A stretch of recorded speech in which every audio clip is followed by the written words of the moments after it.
Hi Jamie and everyone's found my YouTube channel. Welcome back to another episode. My name is Tracy Hussein and I've recently started my YouTube channel with the idea of sharing parts of my life, and I hope that it is something that resonates with you. I hope it fills your cup or brings you joy. So thank you so much for joining me. I don't know when I'm going to stop saying recently. I think maybe when I like hit a year. Hit a year. So bougie. Hit a year. Then maybe I will stop. But the YouTube is obviously part of a goal I have, but it's not the end goal. But as soon as I get there, I think I've given myself like a value. As soon as I get there, I'll share that. But thank you so much for joining me, and I hope that this episode is something that you're totally feeling. So today we're going to be talking about friendship, and the reason this has been on my heart is because my bestie's getting married on Saturday. And so over the past 2 weeks, I've just been like reflecting on all my friendships. I'm a friendship kind of girly. I love friendships. I love friends. I'm also the type of person, I think looking back, I would like explain it as having a bunny. And I think sometimes I would suffocate the bunny and then maybe would stop breathing. But then I'd be like, oh my word, I'm suffocating the bunny. As opposed to just like holding the bunny, petting it, letting it go. That's the best way to explain it, I think. And I hope it makes sense. But okay, let's get into it. So I think I just want to give like a background on the friendships I've had, perhaps, and then maybe what I've learned from it, and then why I value friendship. And I'm hoping that it's such an interesting like watch for you. And I think for girls, friendships are always important. It's a broad statement, but yeah. So hoping that it's something that you actually enjoy. Okay, I'm like talking way too much. So let's get into it. So also like why friendships are always like a big deal to me is because you have your sister, your cousin, your brothers, your family, and obviously those are like the main friendships. Those are like the day ones. But what always blows my mind about a friendship is that this is someone that knows you from nowhere, and they're choosing to be your friend. They're choosing to love you, and they don't have to. And I think that always like resonates with me like deeply, because these are people that just choose you for who you are, not based on the fact that we share parents or that we share blood. So yeah. In primary school, I had one best friend, but I still remember her name and surname to this day, Monica Kemkes. And that friendship, I think, is what set me up for like life. It was the most amazing friendship ever. It helped me in so many ways. So my parents got divorced when I was 9 years old, and they remarried, and then that was traumatic for me. So having a friendship that was so pure, like I would sleep over at her place like during the week, and it was just such a good foundation of like just having an experience of friendships can be so lit. So I'm so grateful for that. So in primary school, obviously I had other friendships, and it was amazing, but I think that one really just stayed with me. Okay, so now we're in high school. If you're not a millennial, this wouldn't make sense to you. But I want to say I grew up in a small town, but I don't know if it was a small town, but I loved it. I loved where I'm from. It's lit. My parents are still there. But anyway, but we were only 4 color girls in the entire grade. Guys, I kid you not. And then in the entire high school, I think I could count on 2 hands how many color people there were. So naturally, we gravitated towards each other. And it was about survival mode, I think, but we had so many good memories. I really enjoyed high school. But looking back, and obviously when you reflect and you're older, I was like, oh my word, I think I had Stockholm syndrome. There were so many parts of the friendship where I was like, this is just not on. From just like obviously boyfriend drama to just things that would happen. I'm like, this cannot be a true friendship. To just like not fitting in. I wasn't sure who I was. It was just so much. But because I had developed so much bad anxiety from what I was going through, I couldn't leave friendships that necessarily weren't filling my cup. But I remember just going through the most, which I think needs to be an episode on its own, because high school is so insane. But anyway, okay, so now we in varsity, and I don't recall having besties, but oh my word, I think I definitely healed because I met the most amazing girls. So I met Muslim girls, and it's important that I say that because I was constantly surrounded by like for like. So we were definitely like surrounded by like hardcore Christians, and you just had an energy where you're surrounded by the same like people that matched your energy. So when I got to varsity, I was like mind blown. I was like, eat, pray, love. I was like, okay, met a group of Muslim girls. They were so amazing. They taught me so much about their culture, about their religion, everything. It was insane. But I got to like heal a little bit, and I just got to experience pure amazing friendships, which I'm so grateful for. And it was definitely what I needed at the time.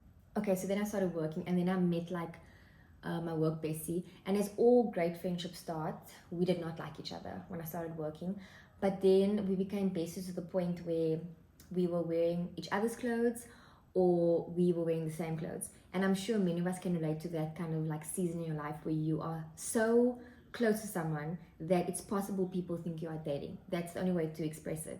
I'm sure maybe people have that relationship still today, but it was the best friendship. So yeah, I think because I had obviously trauma and I'm still working on myself. And this trauma thing, guys, I don't think when you like growing up you realize how like someone's messed up you can be. And as you grow older and you start reflecting and you become like aware and you learn things, you're like, oh my word, am I okay? So anyway, so I avoided conflict 100%. So I would just like avoid it, and I think it definitely hurt my friendships and it hurt me. And I think because I also had trauma, I had like, I maybe could come off abrasive or like just like hardcore, and it wasn't the case because I still cry for everything. Um, and so yeah, we're not friends, but it was really such a great friendship. And then fast forward, I met like my mom group of friends, which was also just another nice like season for me. So we were like young moms, and it was just, yeah, it resonated with me at the time. It brought me so much joy. We're still friends now. Like that was a crazy time also. We got like matching tattoos, kind of crazy, and it was just a good time. And our kids are friends and stuff, so it was very special. Then I also met girls at other, like when I moved, I also met friends, and we're still friends. And then so much, friend is the key word here. Every time I say friend, there must be like a ping.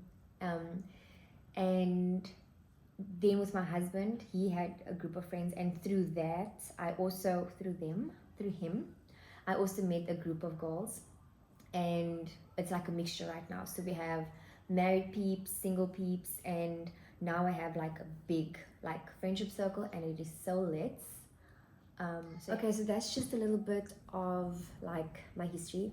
So let's quickly get into what I've learned.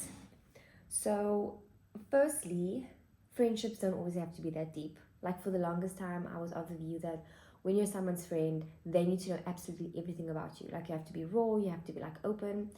And obviously as I like mature, I realized that not every friendship has to be deep. And I think what made me more mindful about this is when I left a friend or someone that I was considered close with or whatever, and I felt like that I maybe overshare, I would start picking up on that. I'm like, okay, that could be that not every friendship has to be like deep, but it doesn't mean it's not a good friendship.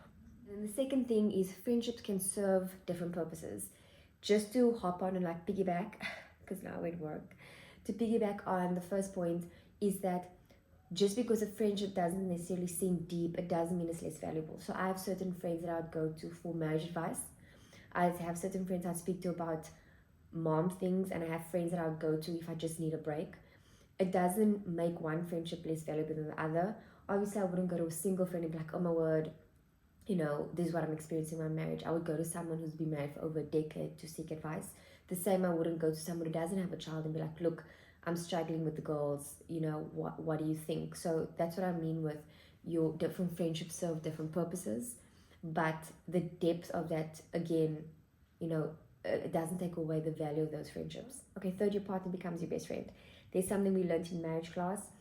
Your partner is your best friend.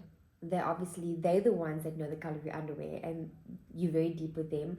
But you obviously have a friendship, or you have friends outside of your marriage. You know, that's obviously healthy, but just the ultimate friend should be your partner. Okay, fourth, be a bucket filler. It's absolutely one like thing to want to have a friendship, but are we like bucket fillers?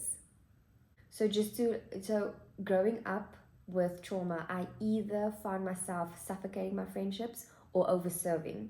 And many times I didn't even see my own like wounds show up in the friendship or in the relationship. So there was a point in my life, I think, where I was like, okay, I need to obviously become the friend that I want to like keep. And then number 5 for me would be boundaries. boundaries are also your bestie. Again, I would think that a real relationship wouldn't have boundaries, because I'm like, that's fake. You need to be deep with your person or your bestie. They need to know everything. But now, obviously, learning, I'm like, boundaries are so healthy for both you and your friends. It serves as a safe space, and it's just good to know how far certain conversations or actions can go, so that we're not in a space where we're like, did I offend someone or did I take it too far? So it's good to have those boundaries and just have those conversations. And then some friendships are just for a season. I think that's something my grand taught me. I'd always be so caught up with longevity of friendships. Like, why don't I have a best friend since I was born? And I do have friends that I've had forever. I won't name drop, but I'm just saying, like, I do. And obviously my siblings are like everything. They're like my besties. But I realize that sometimes, if not most of the time, you have certain friends that serve a season and they're there to teach you something or to add value or to just love you in a season that you need to be loved, or they come and serve a purpose, and that's absolutely okay. But it doesn't speak to you as a person, or maybe it could. Like, I had to reflect many times on certain friendships and see if I could have been better. But it's okay to have a friendship and have it end because you have outgrown the friendship or the reason or the relationship in such a way, you know. And number 7 is be a safe space. So it's such a nice feeling to have a friend that you can go to, because without being judged, because sometimes we overthink and we just want to be heard. Sometimes we have so many things going on in our mind as moms, as wives, as girlfriends, as partners, and we just want someone to hear us out and not necessarily give a solution, but just kind of be like, I hear you, and give a hug or whatever. So create that safe space. And if you do have that safe space, and obviously that's great. So I think from all of this, definitely be intentional. Be the kind of friend that you want to have, you know, fill each other's cups. Also learn to let go of friendships that no longer serve you, like respectfully. And if you are in a position where you have friendships, whether from what we discussed now, you know, cherish them, because friendships are so special, you know. Like, I never said it before, but friendships are really people that choose you just based on who you are. Like, our siblings love us, but we blood. Our parents love us because they made us. I mean, friendships are solely based on who you are as a person, and people choosing to call you, check on you, hang out with you. It's such a big flex. I think so.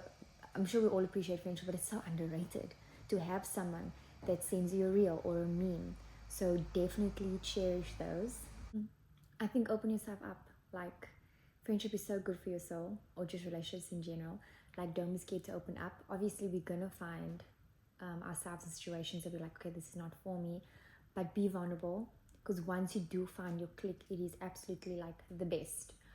So yeah, I think that's all I have on friendship. I once again haven't posted in a minute. We had so much going on, but I keep journaling, so the topics will come flowing, and I think I'm starting to get a bit more comfortable with what I speak about, and hopefully that adds value to your day.